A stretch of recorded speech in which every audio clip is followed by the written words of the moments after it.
La Noche, Buena, A Christmas Story by Antonio Sacre, illustrated by Angela Dominguez.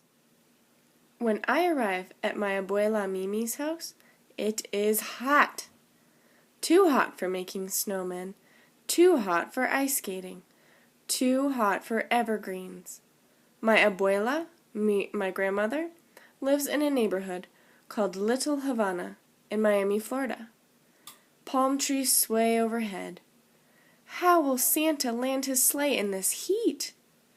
As much as I love my Cuban grandmother, and as many times as she tells me I'm her favorite nieta or granddaughter, I'd rather be up north for Christmas with my mother, my other grandmother, all my up north cousins, and snow, lots and lots of snow. It's my dad's turn to have me, and he wants me to see how the Cuban side of my family celebrates the holidays. He says La Noche Buena, Christmas Eve, is the best night of the year in many Cuban homes. But he won't even be here. He has to work out of town and will come back on Christmas Day. Mimi tells me the preparations start tomorrow, and she needs my help. She speaks in Spanish because she is too old to learn English. That's what she tells me. She says I'm young enough to speak both. She tucks me into bed. Her wrinkly cheek feels soft on my chin. The next morning, she wakes me and brings me into the kitchen. It is full of women. My aunts and girl cousins stand at the long counter, and everybody works. They peel onions, they chop onions, and they cry. They teach me how to peel the onions. I cry. They laugh. They sort beans. They peel and chop garlic. Their fingers move so fast. I can barely see what they do. They teach me how to peel garlic. I get little dedos of garlic everywhere. They laugh. Mimi swirls around in between us, gathering ingredients and tossing them in a large cast iron pot. She adds olive oil and sour orange peels and cumin and oregano, and then stirs it all up with a long wooden spoon. Mimi dips her pinky into the pot. The women stop chopping and cutting and laughing, hold their breath, and watch her. She pulls out her finger covered with spicy oil. She smells it, dabs it on her tongue, and smiles. They all exhale and let out a huge laugh. She pours the liquid from the pot into a large glass jar. Nina, Miita, the first batch is ready. Take this jar of marinade to your Uncle Tito's house. Where does he live? ¿Dónde vive? I reply in Spanish. Just walk out the front door and open your ears. She hands me the heavy jar, kisses me on the cheek, and pushes me out of the kitchen. I walk out the front door. I listen. At first, I only hear the cars going by on Calle Ocho. Then I hear a dog barking, and loud birds above me.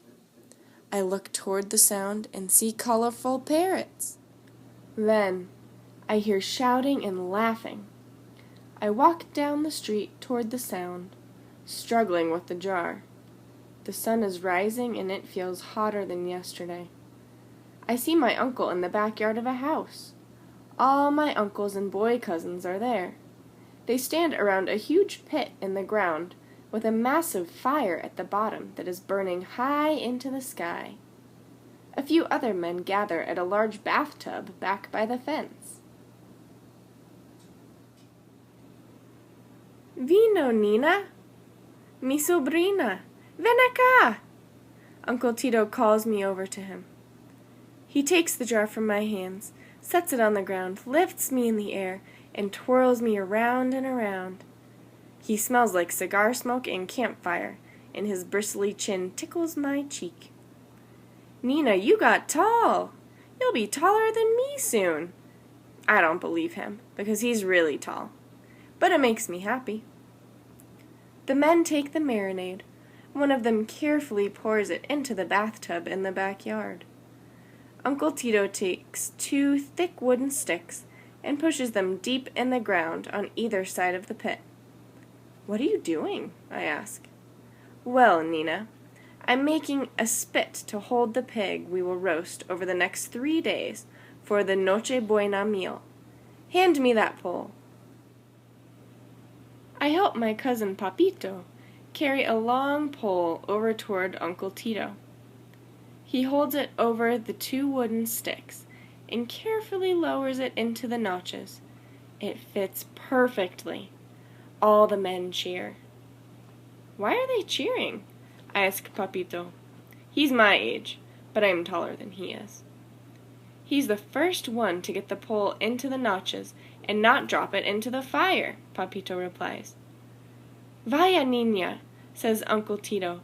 "We need more of Mimi's marinade, and you're the only one who can go. Mimi won't let any of us men into the kitchen, and we won't let any of the women by the fire. They need you in the kitchen, but we need you here too. You'll have to go back and forth many times over the next few days." He's right. For the next 3 days, I peel onions and garlic in the kitchen. My aunts and abuela chop them up, and I listen to them tell stories about Cuba. I bring countless jars of marinade to the men, who pour it over the roasting pig, and I listen to them talk about American football. All over the neighborhood, other families do the same.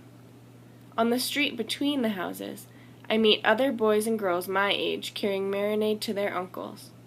We all smell like campfire and garlic. We taste one another's marinades by dipping our little pinkies into the jars and dabbing them on our tongues. We tell stories about our families and laugh so hard. We promise to visit each other during La Noche Buena. Finally, La Noche Buena arrives. Feast time! I help my abuela set up a table outside as the sun sets and turns the clouds red and orange. Then we change our clothes. I wear a brand new dress that Mimi gives me. She tells me I look lovely. I tell her she looks beautiful. Then everyone comes, all my aunts wearing colorful dresses, and my uncles dressed in brand new guayabera shirts, with their shoes sparkling. With them come my cousins also, dressed in their best.